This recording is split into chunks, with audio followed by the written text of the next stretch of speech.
Salamat sa overwhelm response. Salamat sa mga timang mo. Salamat sa mga PM messages.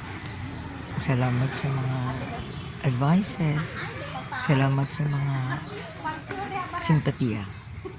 Salamat sa tanan. Di pagiday ko tanto dautan ng pagkatao. Kaya daghang pang mga concern, daghang pang mga tao nga nagtuo sila nga maayo pa ko nga tao. Di ako perfecto sa man ako mga desisyon, pero manghinaon ko nga kini mo'y muhatag ka na ko kusog o